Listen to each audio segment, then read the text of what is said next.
এই মুহূর্তের আবহাওয়ার গুরুত্বপূর্ণ খবর। ঘনাচ্ছে নিম্নচাপ, একটু পর থেকেই ভারী বৃষ্টিতে তোলপাড় হবে গোটা বাংলা, তালিকায় কলকাতাও।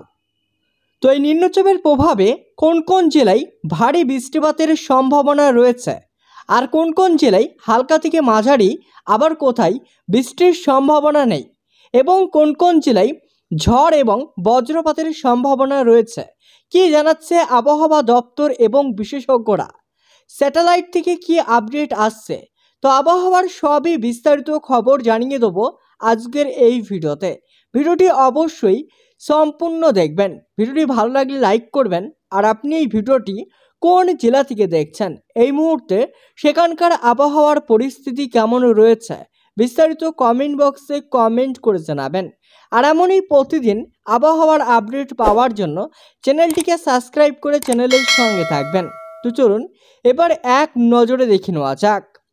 আজ দক্ষিণবঙ্গের 10 জেলায় ভারী বৃষ্টিপাতের পূর্বাভাস। 7 থেকে 20 সেন্টিমিটার পর্যন্ত বৃষ্টির সম্ভাবনা। ইতিমধ্যে সতর্কতা জারি করেছে আলিপুর হাওয়া অফিস। কলকাতাতেও আজ ভারী বৃষ্টি না হলেও হালকা থেকে মাঝারি বৃষ্টির সম্ভাবনা। আবহাওয়া দপ্তর জানিয়েছে, বঙ্গোপসাগরে তৈরি হয়েছে নিম্নচাপ, যা বর্তমানে অবস্থান করেছে উত্তর বঙ্গোপসাগরের উড়িষ্যা উপকূলে। এর জেরে এবার দক্ষিণবঙ্গ জুড়ে ভারী বৃষ্টির সম্ভাবনা। সমুদ্র উত্তাল হওয়ার সম্ভাবনা রয়েছে। সোমবার পর্যন্ত মৎস্যজীবীদের জন্য সতর্কতা জারি করা হয়েছে। গতকাল রাত থেকেই ভিজছে দক্ষিণবঙ্গের একাধিক জেলা। আজও সকালে বৃষ্টি হয়েছে। আকাশ মূলত মেঘলা।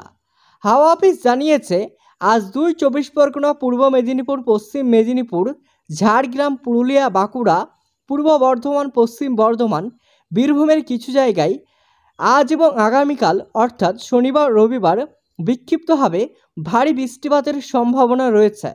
ইতিমধ্যেই জারি করা হয়েছে হলুদ সতর্কতা। গতকাল থেকেই দক্ষিণবঙ্গে ঢুকে গিয়েছে বর্ষা। আজ দিনভর তাপমাত্রা কমবে বেশ খানিকটা। এমনিতেই ভ্যাপসা গরম থেকে রেহাই মিলছে। আগামী 24 ঘন্টায় দক্ষিণবঙ্গের জেলাগুলিতে 2 থেকে 4 ডিগ্রি পর্যন্ত তাপমাত্রা কমা